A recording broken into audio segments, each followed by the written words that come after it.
Pada malam hari ini, kami dari kelompok 2 akan menyajikan sebuah materi dari mata kuliah pelaporan korporat, yaitu mengenai penyajian pelaporan keuangan.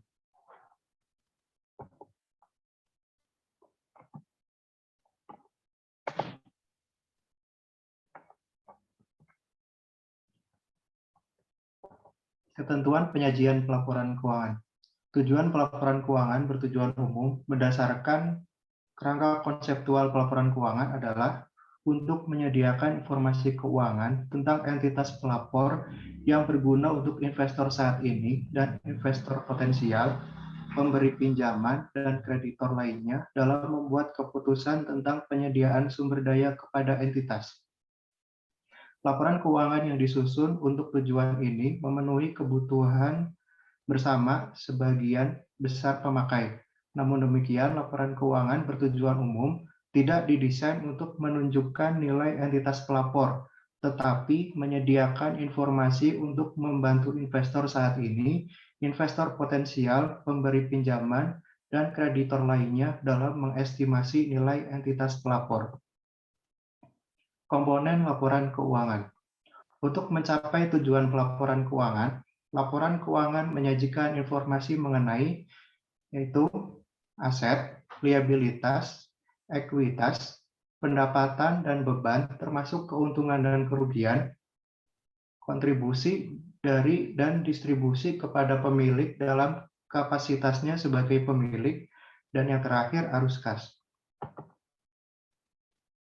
Informasi laporan keuangan disajikan oleh entitas dalam laporan yang tercakup dalam laporan keuangan lengkap yang terdiri dari yang pertama, laporan posisi keuangan pada akhir periode. Yang kedua, laporan laba rugi dan penghasilan komprehensif lain selama periode. Yang ketiga, laporan perubahan ekuitas selama periode. Yang keempat, laporan arus kas selama periode. Yang kelima, catatan atas laporan keuangan yang berisi ringkasan kebijakan akuntansi yang signifikan dan informasi penjelasan lain. Yang keenam, informasi komparatif periode terdekat sebelumnya. Yang ketujuh, laporan posisi keuangan pada awal periode terdekat sebelumnya, ketika entitas menerapkan suatu kebijakan akuntansi secara retrospektif atau membuat penyajian kembali pos-pos laporan keuangan, atau ketika entitas mereklasifikasi pos-pos dalam laporan keuangannya. Karakteristik umum dalam penyajian laporan keuangan. Yang pertama, penyajian secara wajar dan kepatuhan terhadap PSAK. Entitas yang laporan keuangannya telah terhadap SAK membuat pernyataan dan tanpa kecuali tentang kepatuhan terhadap SAK dalam catatan atas laporan keuangan. Yang kedua, kelangsungan usaha. Entitas menyusun laporan keuangan berdasarkan asumsi kelangsungan usaha, kecuali manajemen memiliki intensi untuk melikuidasi entitas atau menghentikan perdagangan, atau tidak memiliki alternatif yang realistis selain melakukannya. 3. Dasar akrual. Entitas menyusun laporan keuangan atas dasar akrual, kecuali laporan arus kas. 4. Materialitas dan penggabungan. Material adalah istilah yang digunakan untuk mengemukakan suatu yang dianggap wajar untuk diketahui oleh pengguna laporan keuangan.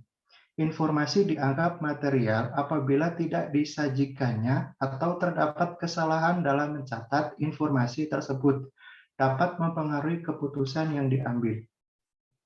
Entitas menyajikan secara tersendiri setiap kelas pos serupa yang material. Entitas menyajikan secara tersendiri pos yang memiliki sifat atau fungsi yang tidak serupa, kecuali pos tersebut tidak material. 5. Saling hapus. Entitas tidak melakukan saling hapus atas aset dan liabilitas atau atas penghasilan dan beban, kecuali disyaratkan atau diizinkan oleh PSAK. Yang keenam, frekuensi pelaporan. Entitas menyajikan laporan keuangan lengkap, termasuk informasi komparatifnya secara tahunan. Yang ketujuh, informasi komparatif. Entitas menyajikan informasi komparatif terkait dengan periode komparatif terdekat sebelumnya untuk seluruh jumlah yang dilaporkan dalam laporan keuangan periode berjalan. Yang delapan, konsistensi penyajian. Penyajian dan klasifikasi pos-pos dalam laporan keuangan antar periode dilakukan secara konsisten. Ketentuan penyajian. Dalam menyajikan laporan posisi keuangan, entitas menyajikan aset lancar dan tidak lancar, serta liabilitas jangka pendek dan jangka panjang sebagai klasifikasi tersendiri. Kecuali penyajian berdasarkan likuiditas menyediakan informasi yang lebih relevan dan dapat diandalkan. Entitas menyajikan minimal 2 laporan posisi keuangan, 2 laporan laba rugi, dan penghasilan komprehensif lain, dan penghasilan komprehensif lain, 2 laporan laba rugi terpisah, 2 laporan arus kas, dan 2 laporan perubahan ekuitas, serta catatan atas laporan keuangan terkait. Entitas menyajikan laporan posisi keuangan ketiga pada posisi awal periode sebelumnya sebagai tambahan atas laporan keuangan komparatif minimum jika 1.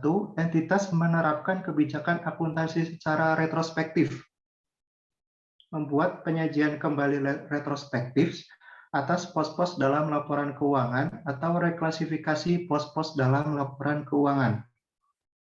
2. Penerapan retrospektif penyajian kembali retrospektif atau reklasifikasi memiliki dampak material atas informasi dalam laporan posisi keuangan pada awal periode sebelumnya.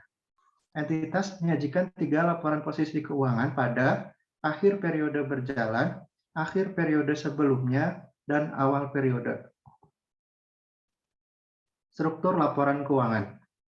Entitas mengklasifikasikan aset sebagai aset lancar dan aset tidak lancar.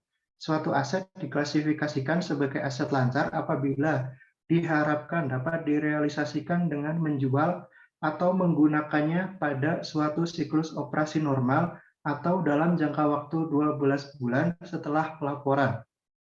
Bertujuan diperdagangkan atau merupakan kas atau setara kas yang tidak dibatasi pertukarannya.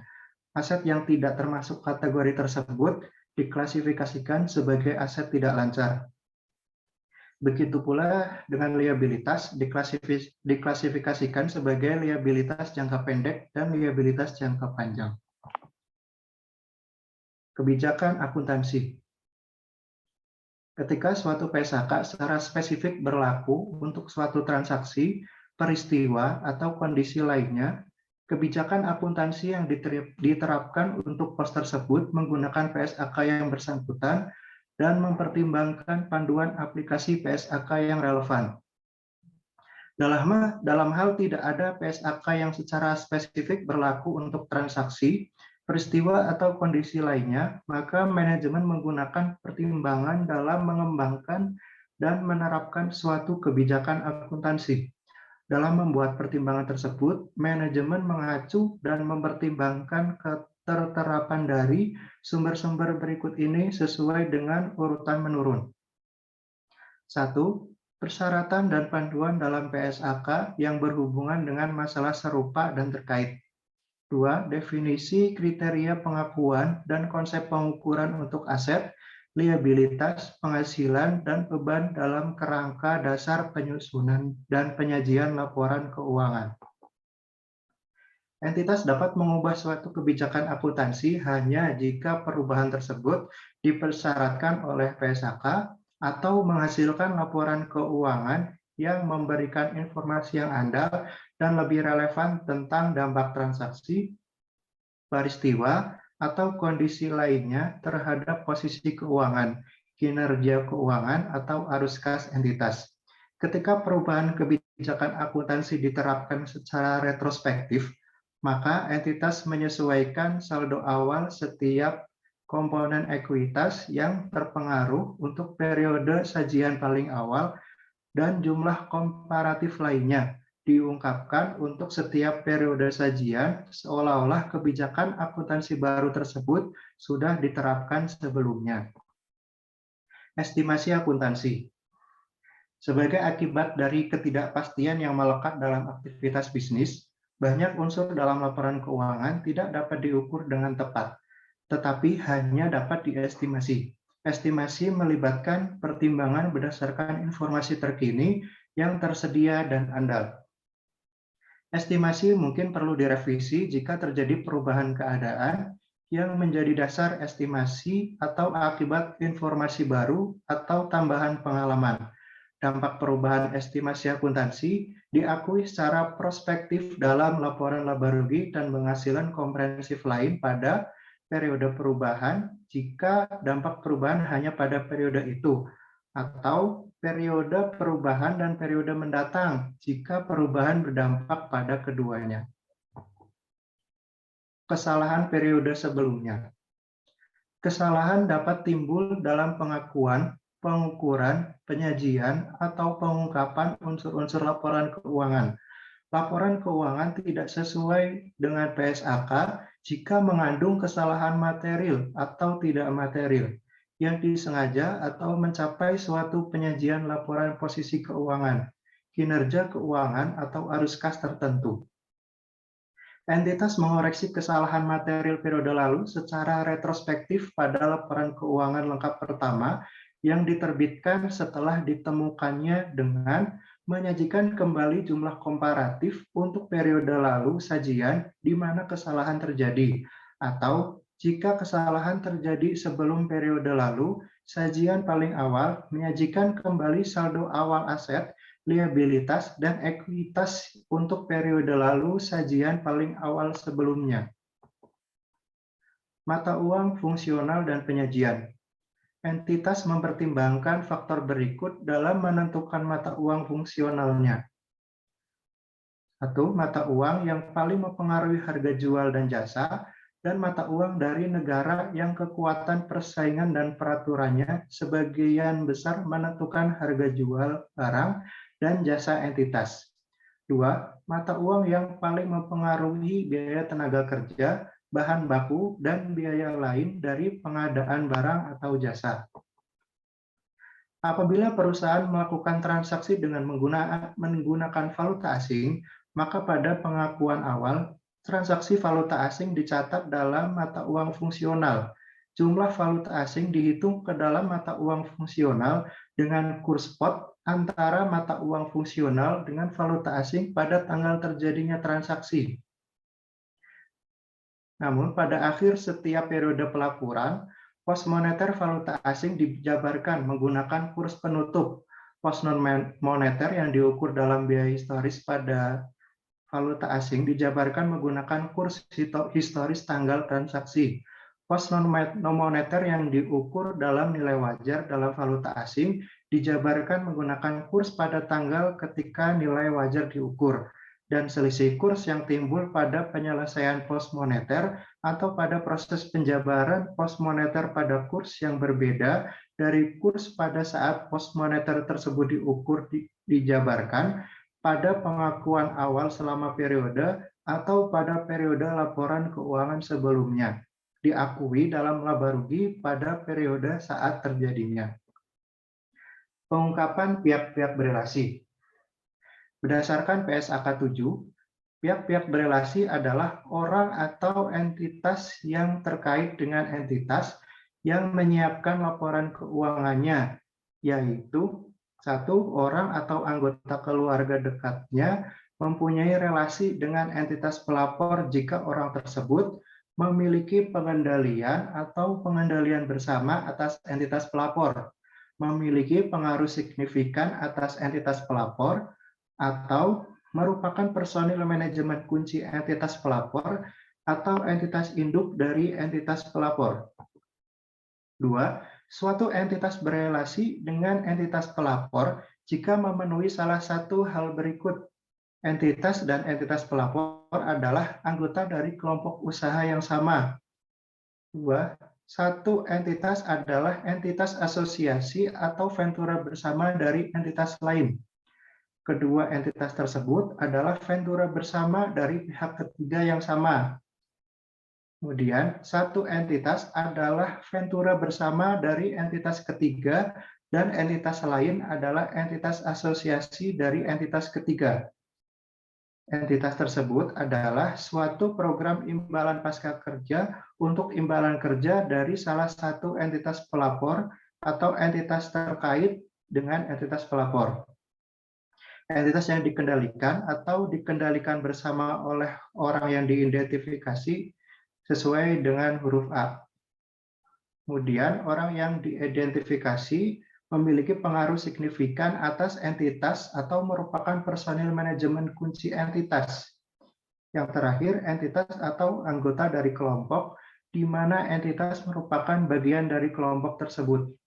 Menyediakan jasa personil manajemen kunci kepada entitas pelapor atau kepala entitas induk dari entitas pelapor. Untuk pengungkapannya, yaitu sifat dan hubungan dengan pihak-pihak yang mempunyai hubungan istimewa. Yang kedua, informasi mengenai transaksi dan saldo, termasuk komitmen yang diperlukan untuk memahami potensi dampak hubungan tersebut dalam laporan keuangan. Yang ketiga, sekurang-kurangnya pengungkapan meliputi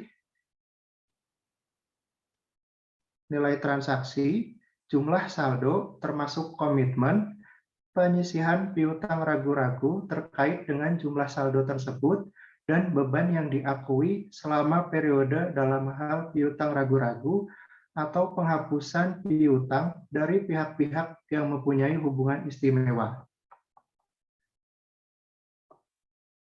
Untuk selanjutnya akan dijelaskan oleh Saudara Adam.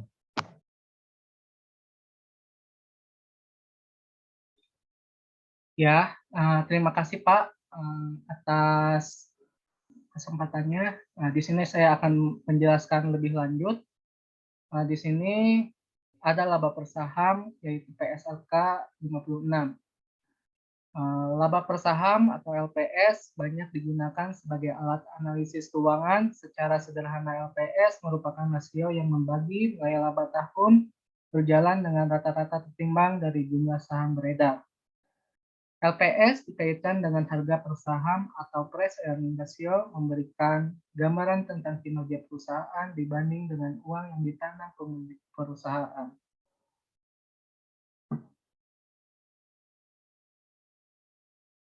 Entitas menghitung jumlah laba per saham dasar dan diusian atas laba atau rugi yang dapat diatribusikan kepada pemegang saham, biasa entitas induk, dan jika disajikan laba atau rugi dari operasi normal berkelanjutan yang dapat diatribusikan kepada pemegang saham biasa tersebut. Laba per saham dasar dihitung dengan membagi laba atau rugi yang dapat diatribusikan kepada pemegang saham biasa entitas induk atau pembilang, dengan jumlah rata-rata tertimbang saham biasa yang beredar atau penyebut dalam suatu periode.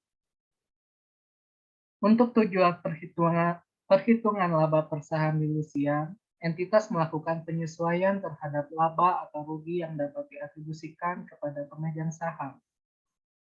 Entitas induk dan jumlah rata-rata tertimbang saham yang beredar atas dampak dari semua efek yang mempunyai potensi saham biasa yang bersifat dilutif. Penyajian saat laba per saham. Perusahaan harus menyajikan LPS dasar dan LPS dilusian pada laporan laba rugi untuk seluruh periode yang disajikan. 2.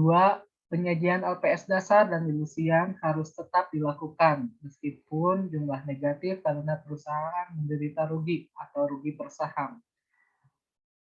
Pengungkapannya, yang pertama jumlah laba atau rugi yang dipakai sebagai pembilang dalam perhitungan LPS dasar dan LPS dilusian, dan rekonsiliasinya dengan laba atau rugi untuk periode yang bersangkutan. Yang kedua, jumlah rata-rata tertimbang saham beredar yang dipakai sebagai penyebut dalam perhitungan LPS dasar dan dilusian, dan rekonsiliasi penyebut-penyebut satu dengan yang lain.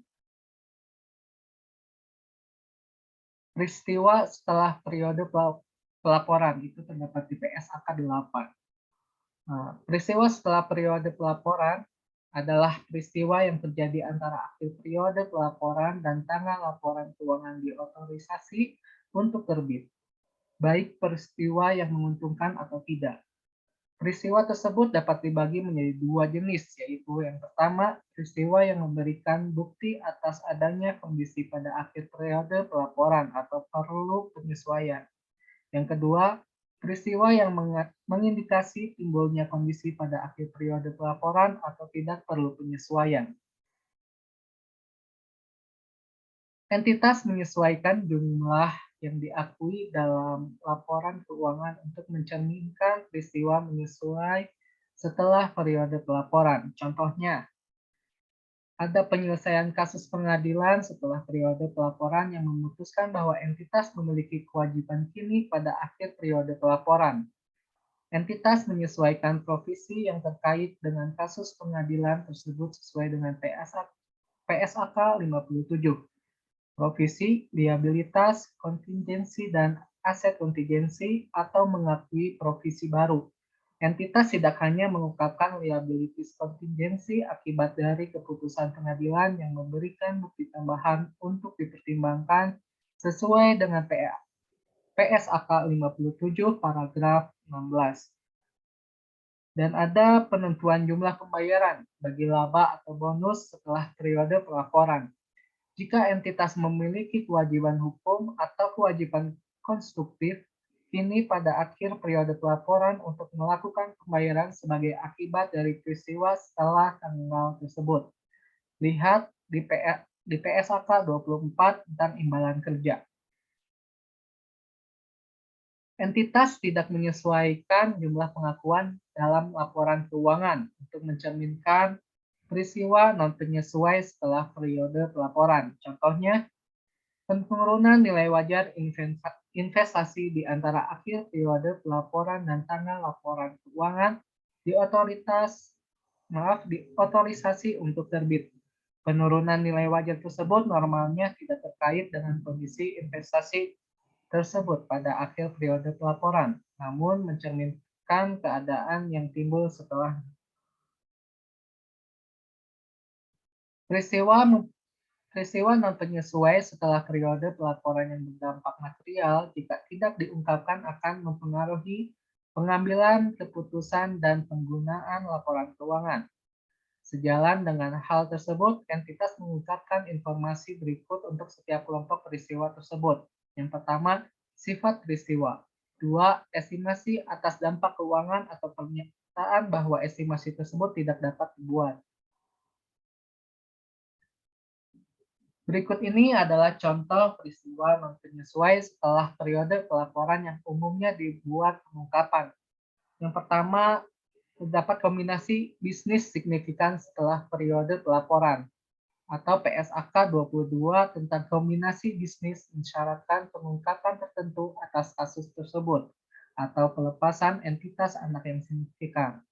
Yang kedua, pembelian aset yang signifikan, pengklasifikasian aset sebagai aset dimiliki untuk dijual sesuai dengan PSAK 58 tentang aset tidak lancar yang dimiliki untuk dijual dan operasi yang dihentikan, pelepasan aset lain atau pengambil alihan aset yang signifikan oleh pemerintah. Yang ketiga, pengumuman atau dimulainya pelaksanaan restrukturisasi yang signifikan dapat dilihat di PSK 57 tentang provisi liabilitas kontingensi dan aset kontingensi.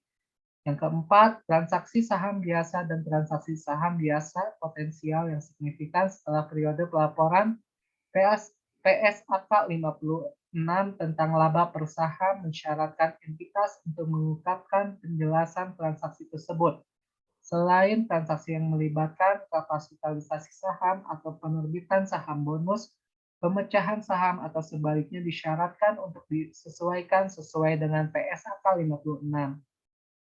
Dan yang terakhir, perubahan tarif pajak atau peraturan perpajakan yang diberlakukan atas harga aset atau kurs valuta asing periode pelaporan dan memiliki pengaruh signifikan pada aset dan liabilitas pajak ini dan tangguhan.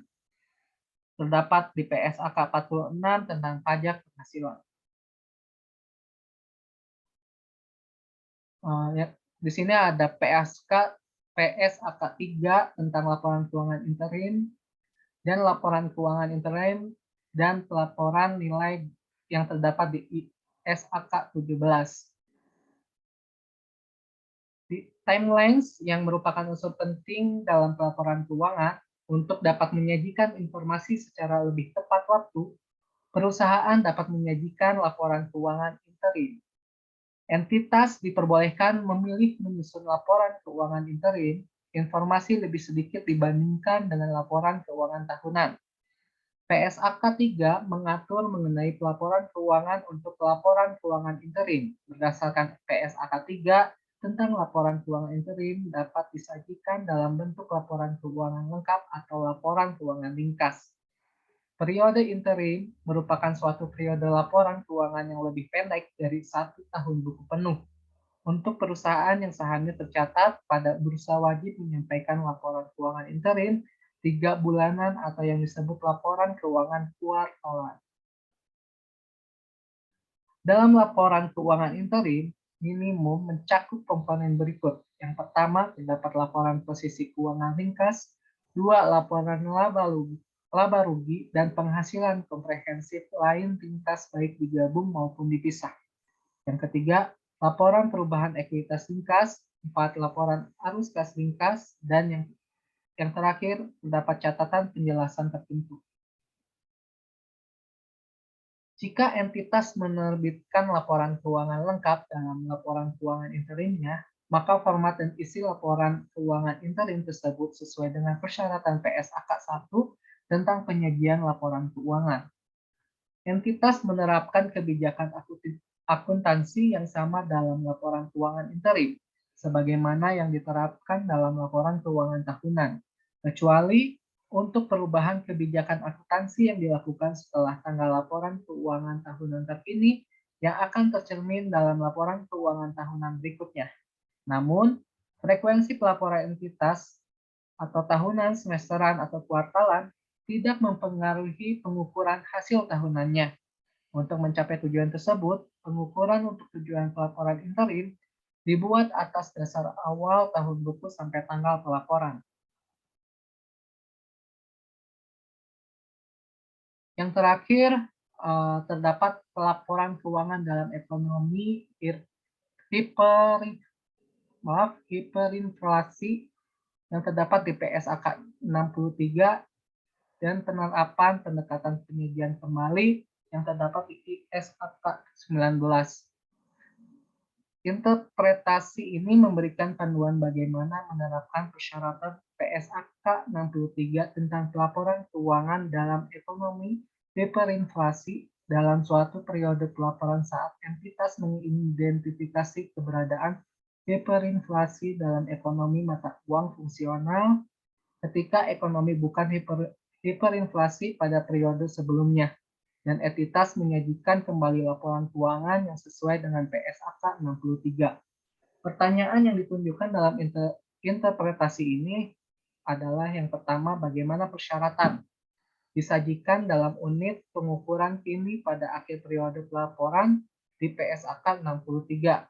Pelaporan keuangan dalam ekonomi hiperinflasi paragraf 8 diinterpretasikan ketika entitas menerapkan PSAK 63. Dan yang kedua, bagaimana entitas mencatat pos pajak tanggungan awal dalam laporan keuangan yang disajikan kembali. Dalam periode pelaporan ketika entitas mengidentifikasikan keberadaan hiperinflasi dalam ekonomi mata uang fungsionalnya dan belum terjadi hiperinflasi pada periode sebelumnya. Entitas menerapkan persyaratan PSAK 63 tentang pelaporan keuangan dalam ekonomi hiperinflasi seolah-olah perekonomian selalu mengalami hiperinflasi. Pos-pos moneter yang diukur pada biaya historis, laporan posisi keuangan awal pada awal periode terkini, dalam laporan keuangan disajikan kembali untuk mencerminkan pengaruh inflasi sejak tanggal aset atau diperoleh dan liabilitas terjadi atau diambil alih sampai akhir periode pelaporan. Untuk pos non moneter yang tercatat pada jumlah kini, Pada tanggal selain tanggal perolehan atau kejadian, dalam laporan posisi keuangan awal, maka penyajian kembali mencerminkan pengaruh inflasi sejak tanggal jumlah tercatat tersebut, ditentukan sampai akhir periode pelaporan. Pada akhir pelaporan, pos pajak tangguhan diakui dan diukur sesuai dengan PSAK 46 tentang pajak penghasilan. Akan tetapi, angka pajak tangguhan dalam laporan posisi keuangan awal selama periode pelaporan ditentukan sebagai berikut.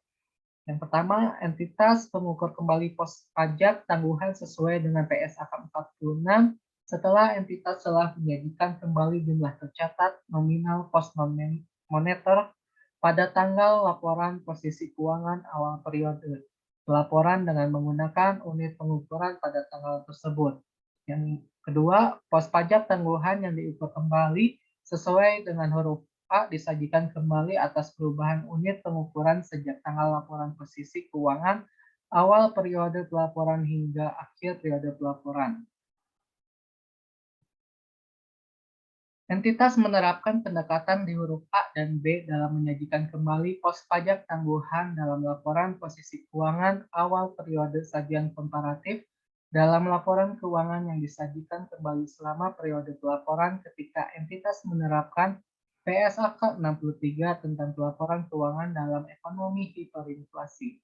Setelah entitas menyajikan kembali laporan keuangannya, seluruh angka dalam laporan keuangan periode selanjutnya atau termasuk pos pajak tangguhan disajikan kembali dengan menerapkan perubahan dalam unit pengukuran untuk periode pelaporan selanjutnya, hanya terhadap laporan keuangan yang disajikan kembali untuk periode pelaporan sebelumnya. Sekian dan terima kasih atas perhatiannya. Pemaparan kami sampai hanya di sini. Wassalamualaikum warahmatullahi wabarakatuh.